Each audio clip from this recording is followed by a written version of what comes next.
talked before, we've all been convinced to leave behind the realm of ordered things and go to fully disordered stuff. So basically that ends my talk. Thank you very much.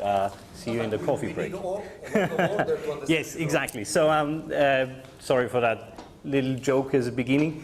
What I'm going to tell you about is how to use embedding methods to do, in our case, simulations on ordered systems. What we're mainly interested here is chemistry on or near surfaces, but these kinds of embedding techniques can be used for much more general things as well. So in the following couple of minutes, I'm first going to try and convince you of why embedding could be an interesting thing to do for whatever you are interested in, and then how we can do that. And I'm going to present a couple of methods. Well, I'm going to present two methods rather roughly on how to do that.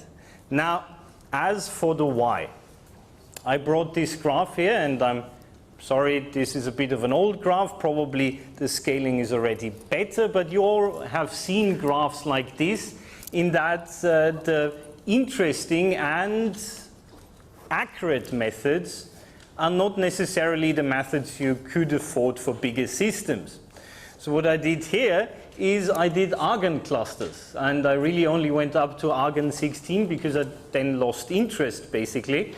But what I wanted to show here is that as soon as you leave behind your standard semi-local or even hybrid DFT, and keep in mind hybrid DFT does not necessarily scale that well on all codes you might encounter. That is really thanks to the wonderful people here at the Fritz that made this possible, and a couple of other codes do that as well, obviously. But as soon as you go to something more interesting, like double hybrids, like the fantastic RPT2 method, you're in big trouble when you go to systems of realistic sizes. And I think you will all agree with me that argon 8 is not the most interesting of systems to look at. So this is one of the reasons, the cost. But this is not the only reason that you could be interested in this.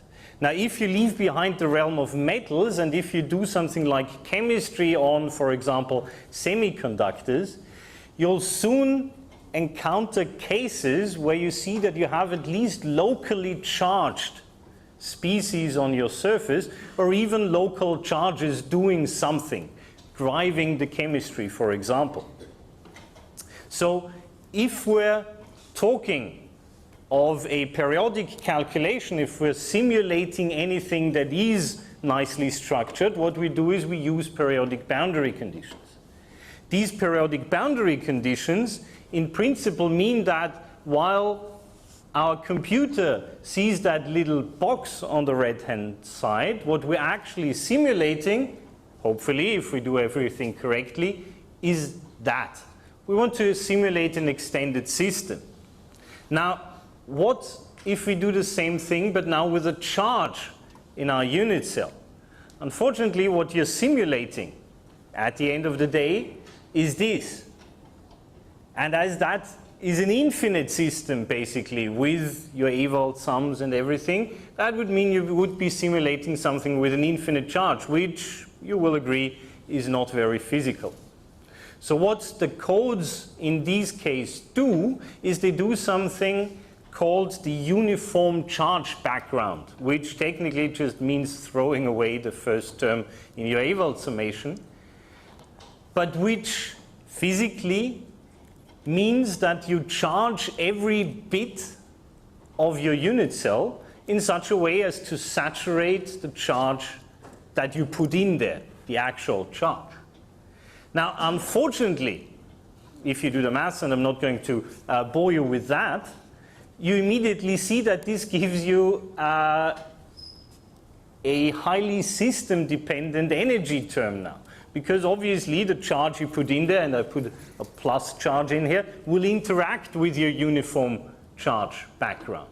And the way it interacts depends on how exactly that charge is localized, how big the cell is. Now, if you let your cell go towards infinity, that uniform background will get smeared out more and more, thus reducing this interaction and reducing these energetic contributions which you're losing. Now, that means that what you're doing when you're simulating a charged system like this is that you're introducing a finite size effect that is only there because your box has a finite size. Now, there are methods to counter this, most of which actually mean that you have to do bigger and bigger systems in order to actually see how this finite size effect behaves. Coming back to the first thing, that is probably not something you'd want to do. So what could you do instead? You could do some coarse graining, you could do some embedding. So the example I'll be using throughout is that of semiconductors.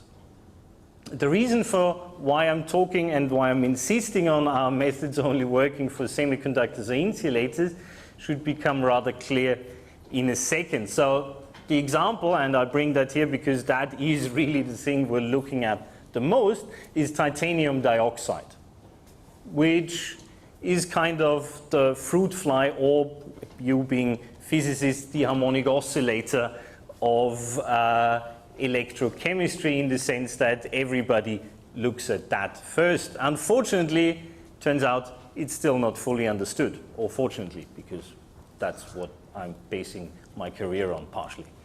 Now, let's look at coarse graining. Why can't you just, out of your very big system, take a unit cell, throw that in a vacuum, and see what happens? The reason for that, why you can't and should not really do that, is quite simply, it completely destroys your electronic structure. This now small cluster of titanium dioxide, and I really only represent that by these little dots here in blue and orange, is nowhere near a semiconductor. I plotted the electronic density of states for that thing here. So we took a cluster of a rutile titanium dioxide surface, calculated the DOS. Getting it to converge was a bit of a problem to begin with because it's rather broken, but if you get it to converge, you get something that looks like this. You lose your band gap, so that looks more metallic. The work function is rather off, I'm telling you now. And so why is that? Now, that is obviously because, well, you're lacking the environment. You're lacking all the other atoms that your cluster would see in a periodic extended system. So the next thing to do is you could take something like this. You still don't want to do, for the reasons I told you before, a normal periodic boundary calculations in your DFT. You could, for example, just throw in a couple of charges around your crystal so that it looks like it is or actually in the correct environment. Which charges to take here is one question, also that obviously, speaking of partial charges, only works for roughly ionic systems, so systems that have at least some ionic character. Now, that is the one method I will be talking about, the atomistic embedding method. Another approach, which is even more coarse-grained, would be to observe the following. In order to get the correct, electronic density, the correct electrostatics in your system, you could do something like this, just throw in atoms, and there is a little more detail to that, and I'm going to tell you about that in a second. You could also do something different in the sense that you recognize that what you're actually only interested in is how these charges, how the environment of your cluster responds to the electronic density that your cluster has, the charge distribution, if you will. So that gives rise to a different class of embedding, which I call continuum embedding, which means that you're basically solving an equation or other and simulate the response only on that system. That will still give you a couple of intricacies I'm going to mention later. Now, how that actually looks, I've depicted in these pictures here. So on the left-hand side, you see an actually solid-state embedded titanium dioxide cluster with all sorts of things around. That's why there's blue spheres in there, and there's, I don't know what color that is, these other colored spheres on the outside. I don't know, pink. Let's call it pink things on the outside. And I'm going to mention all that later. The continuum embedding actually comes from a wholly different field, namely that of trying to do away with liquids. So speaking of interactions, reactions on surfaces, what we very often have to deal with is that chemistry does, but rarely, happen in the gas phase. As I said, rarely. Thus, we'll have to add some sort of solvation effects, possibly even electrolytic effects, and the continuum embedding thing, the continuum embedding methods, are a way of dealing with that. The reasons for that are exactly the same. You do not want to have to simulate a very, very big system with lots of degrees of freedom of, for example, water, which do not actually interest you at all. But you're rather interested in the reaction itself. So that's the two methods I'll be talking about. Now let me start with the atomistic embedding. In order for that to work, you'd want to have something that the student, Daniel Berger, who did that, called seamless embedding between your actual quantum region, the region where you do DFT or something beyond, and a classical region where you do simulate the charge carriers classically as, for example, a molecular mechanics force field. Now, technically, we realize that with these three codes, with FHI aims doing the DFT, or, well, the electronic structure, giving you, with the input of the geometry, energies and forces, feeding that into an intermediate layer, which is the chemshell code, which itself does the same thing on the other side, so the side, feeding the geometry to a classical molecular mechanics code called GALP, which gives back energies and forces from the molecular mechanics side. So how does that actually look like? Imagine that we again have our fake crystal here, which has positive and negatively charged sides. The positive ones are the ones in orange, the negative ones in blue. It's orange and blue because that's our corporate identity, and thus not red and blue. Sorry for that. Now, the first thing you want to do is you cut a cluster. This cluster should be rather large for reasons I will tell you in a second. Now, this is not the cluster that you'd want to add in your to have in your QMMM calculation, because that thing is really still a rather large beast, especially if you consider that that is a 2D representation of a 3D object.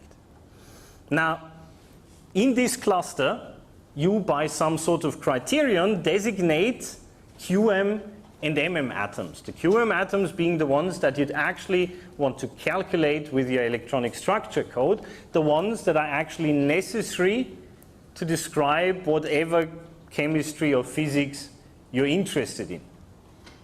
This being local phenomena, obviously, because something like a phonon you'll probably not describe with something local.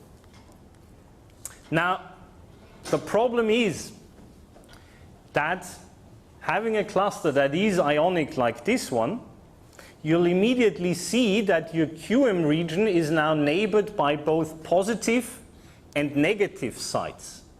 The negative sites not being a problem, electrons do not want to go there anyway, but the positive sites might be. Because the positive sites are just Q over R, right? That means that you have your Coulomb singularities there. That means that if your basis functions actually reach into that region, the charge will want to go there, because that is a very strong attraction there. This phenomenon, it's been known for a long time, it's called charge leakage.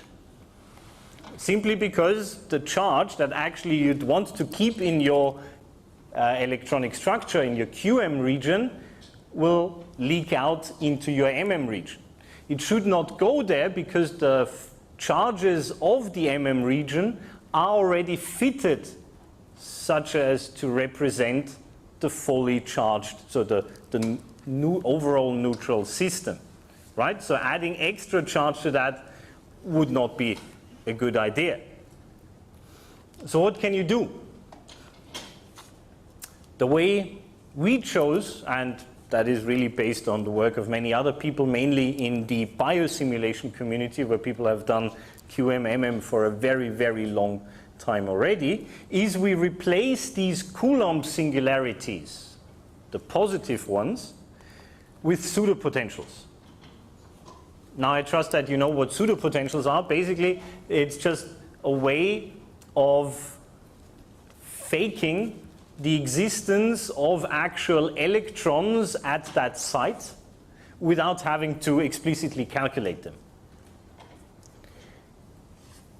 The pseudopotentials we're using for now are just plain pseudopotentials which you would use in VASP in other codes, only that the ones we're using right now are norm conserving for various reasons, mostly because we like to have our eigenstates orthogonal.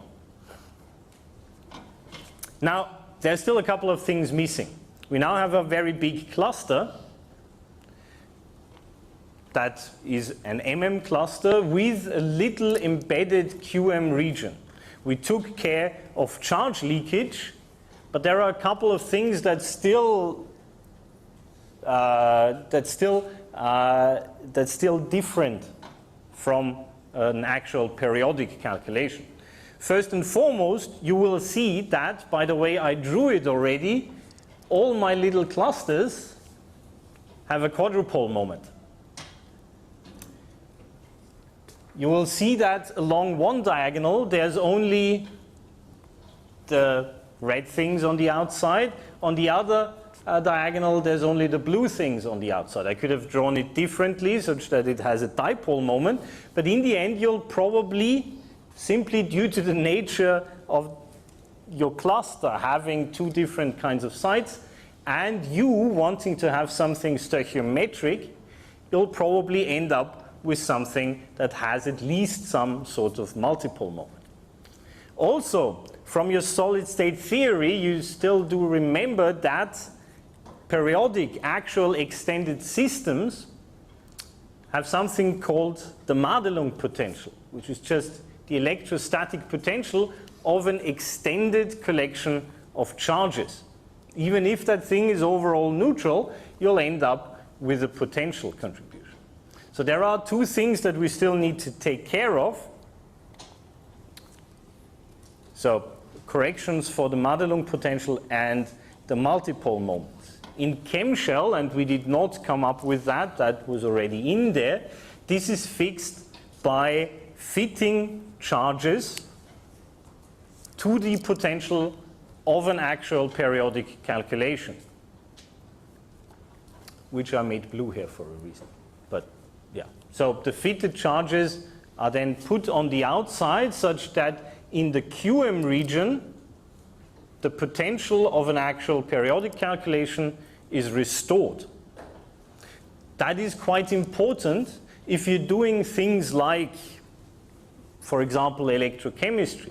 If you're doing anything where the actual position of the work function of your material is important, because the Madelung potential is what fixes the position, well, among other things, what fixes the position of this work function. By changing this potential, you could just shift your work function up and down rather easily. Now, having a wrong work function could very much influence the kind of reaction that you're getting. So I brought an example on what you can do with that from the work of Daniel Berger. It's been a couple of years past already that he did that, but the example that I'm bringing here is that we looked at a defect, which is, as we heard, where things start to rust. So we actually do have defects in our simulations. A defect on a titanium dioxide rutile 110 surface. Now, the importance of these defects will become clear in a second.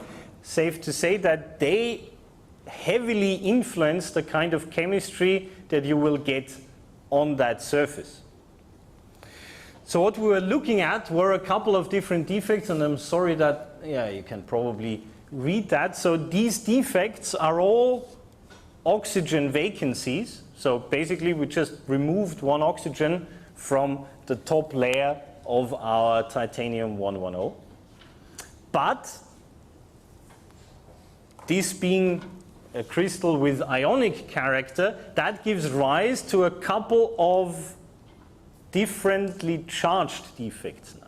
If I take away the oxygen, which in the extended system is negatively charged, it grabs a couple of electrons from the titanium, you can either leave these electrons behind, leaving a neutral defect. You can take these electrons out, or you can take one of them out. That means that that gives rise to 3 differently charged defects, and there is a 4th one here, which is just us looking at if the neutral one is a singlet or a triplet state. So we have a doubly charged defect, a neutral defect, and a singly charged defect. For these, we calculated the formation energy, which is shown here on top. So basically, the energy it costs, or the system gains in that case, to form that defect. This being a graph means that we don't actually know the doping state of our system. So by doping, you can shift the Fermi level. You can make the system to be more in one state than another.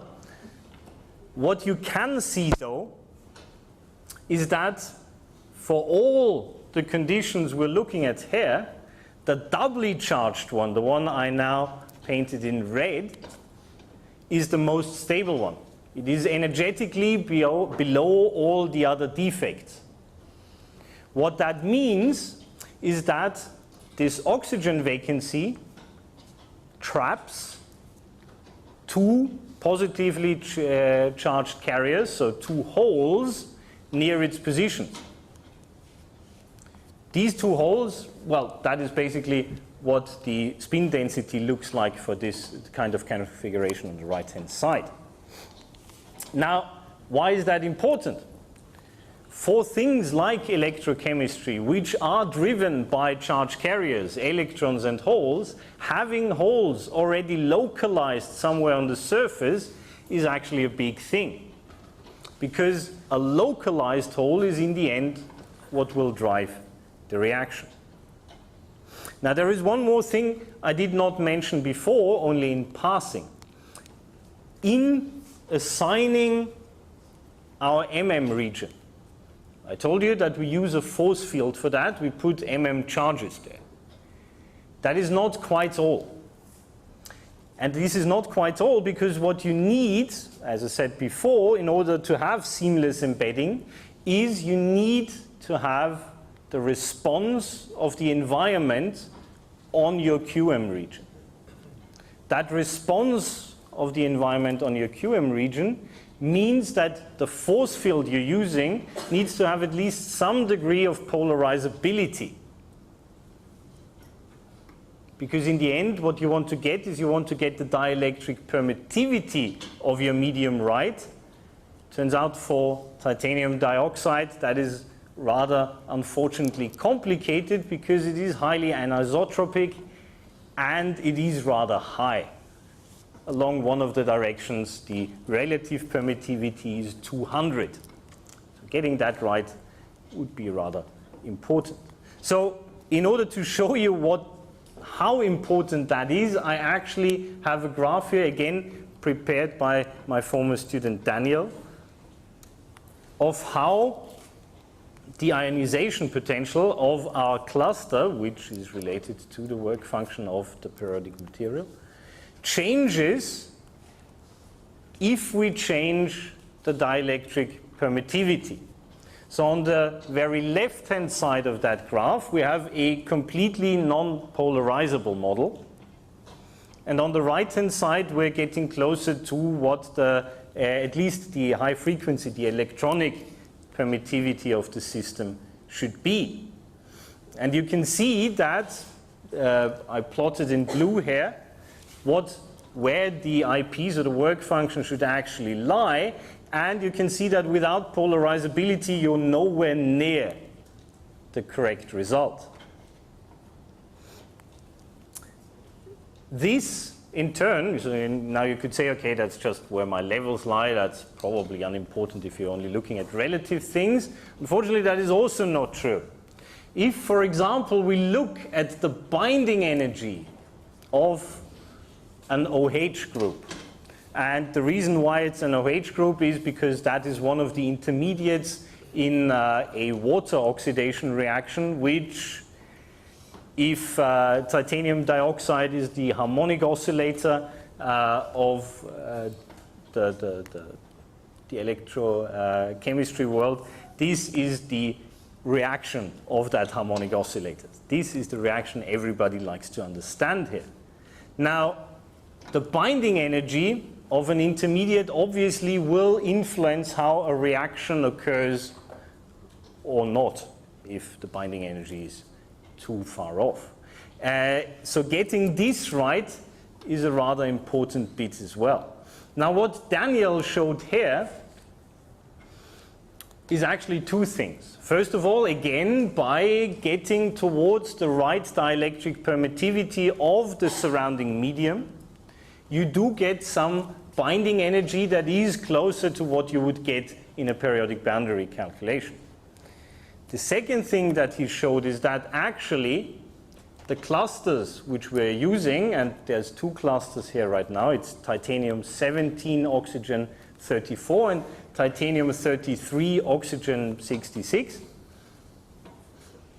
have less of an impact on the binding energy in this very case.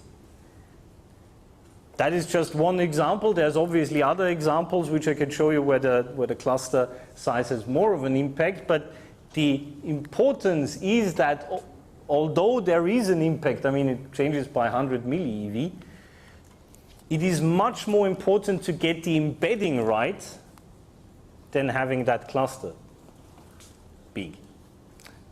Now you might ask that, all right, but what happens if I take a really, really big cluster? Should you not recover the binding energies that you would get in the periodic boundary calculations? And the answer to that is yes. If you go to some absurdly big clusters, obviously the whole chemistry should again converge. So you also remember that in the beginning I showed you a wrong density of states for titanium dioxide. What you would get if you just take your titanium, I think it was even 17 oxygen 34 cluster, and don't do anything clever with it.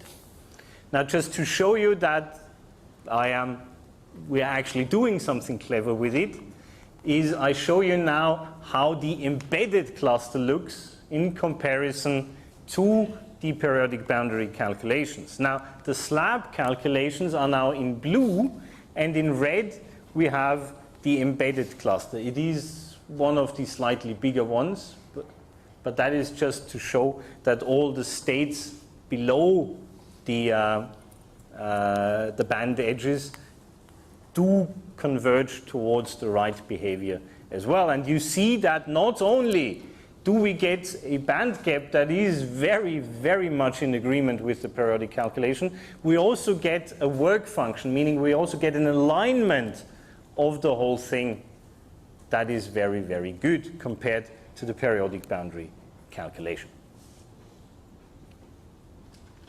And now I'm going to change gears completely. I told you the second thing I'd like to talk about, and I still have some time left, I'm sure, is the continuum embedding. That is why I ended here on the note of having the right dielectric properties, because that is now what we'll be talking about in the next couple of minutes. Now, the example I'm using here is a molecule, and that is simply because our periodic code is still under development. So I cannot show you any surface reactions with that yet, but I'm going to show you what's happening on a molecule.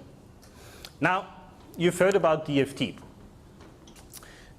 You know about electrostatics. That means the equation, although written rather weirdly here, should not be new to you.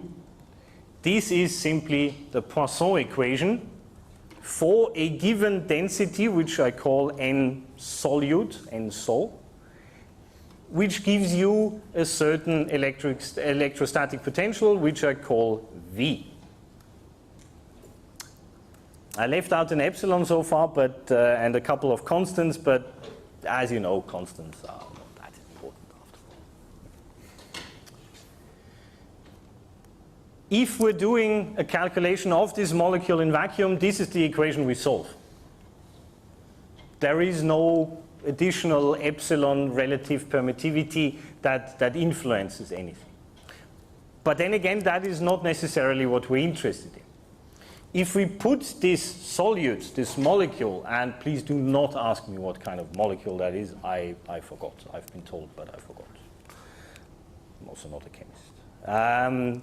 If we put this molecule into our solvent, whatever that may be, what we're effectively doing is we throw that into a continuum in this model, into a continuum with a certain dielectric permittivity that is different from 1.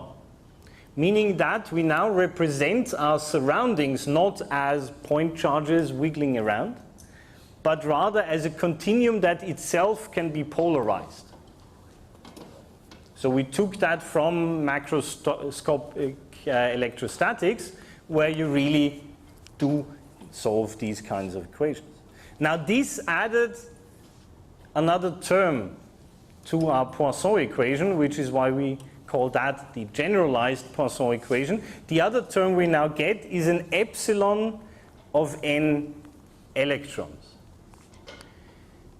Why is that a function of anything? Why don't we just have an epsilon that is different from 1, possibly 80 if we're throwing our stuff into water, and leave it at that? The reason being that if you want to simulate something like solvation, your solvent molecules will most likely not penetrate your solute. Meaning the continuum that provides your dielectric response will not penetrate the solute and will not penetrate a certain area, a certain region around that solute to begin with. That is rather easy to see that, well, you have this molecule here. Water will come close to that molecule, but will certainly not penetrate it, because there's other atoms in the way. That means that epsilon is now spatially dependent, meaning that close to your solute, you still want to have something that has a permittivity of 1, as you would have in vacuum, because there is nothing that could provide a dielectric response there. There's just your electronic density and your nuclei, but these are already taken care of by your DFT or whatever electronic structure method you're using. The way we parameterize our epsilon is a rather simple one. Instead of saying that, yes, we figure out a function that somehow attributes regions of space around the molecule to the region that has permittivity 1 and other regions to something that has permittivity, let's say, 80. We simply use the electronic density because that is already such a partitioning. So we could, for example, say that from a given electronic density iso value, so everything having a higher value than that, meaning having more electrons than that, is close to the molecule and thus will have 1.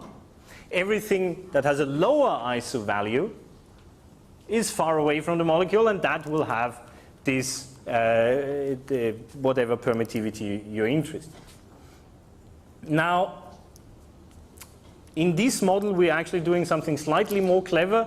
We recognize that there is no hard boundary which your water molecules can't penetrate, but there is probably going to be some sort of smooth function going from 1 to 80 or whatever the bulk epsilon is supposed to be. So we're actually using a function that has two parameters. One, where this smooth transition from one value to the other starts, n min, and another parameter that tells us where that ends.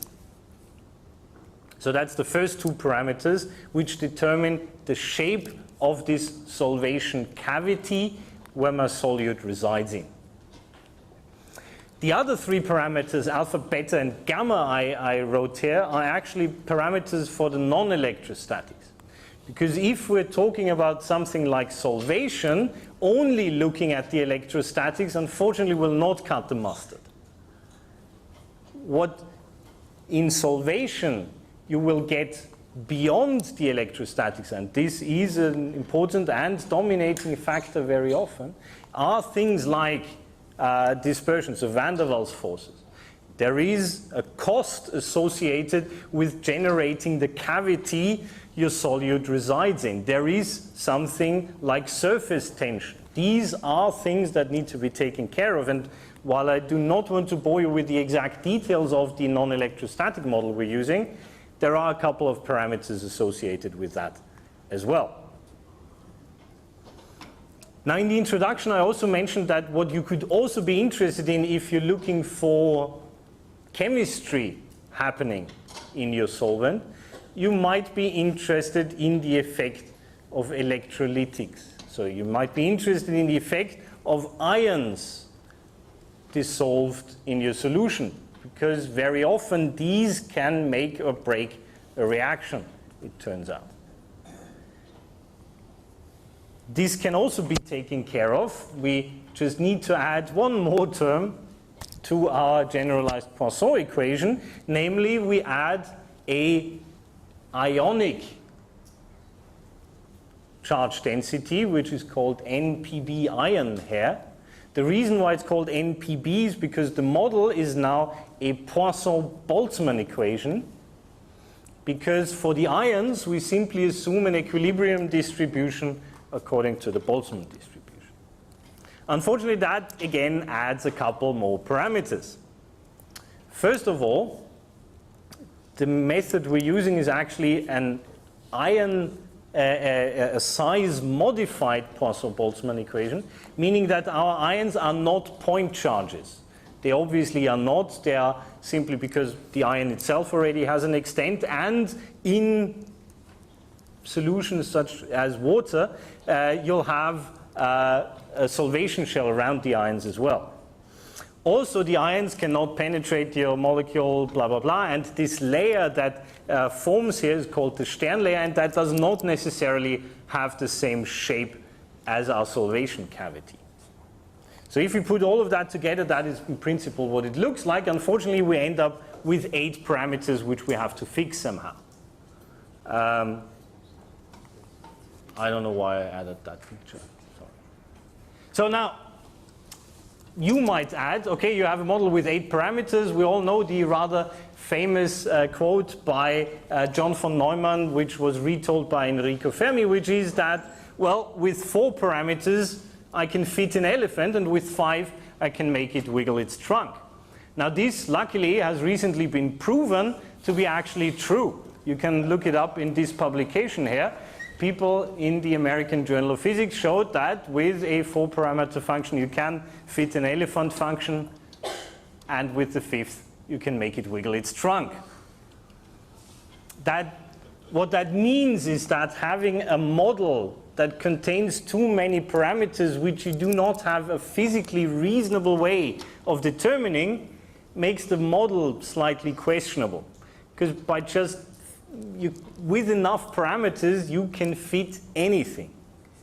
So how do we fix our parameters? First of all, we need to fix our solvation parameters, which we're for now going to fix separately from the ionic parameters. We do that by having a, well, large test set of experimental solvation free energies and fit these to that.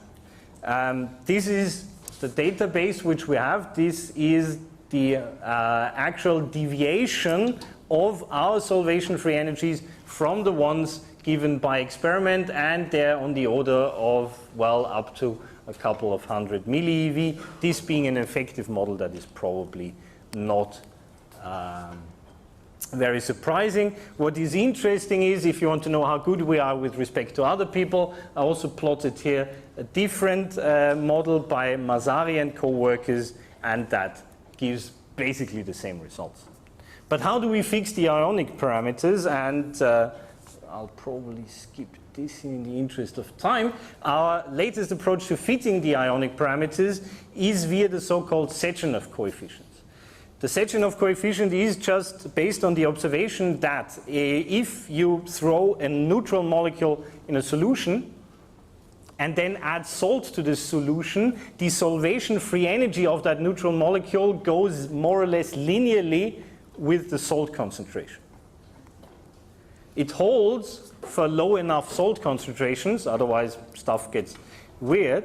And generally these Sechenov coefficients are positive. The effect that gives is called salting out, meaning you throw in salt, your neutral solute will fall out and just form a layer of stuff at the bottom of your beaker. So what we did there is we used these experimental Sechenov coefficients, and we split stuff up into a training and a validation set to fix our parameters. So the 4 parameters that we were still missing for the ionic part of our model.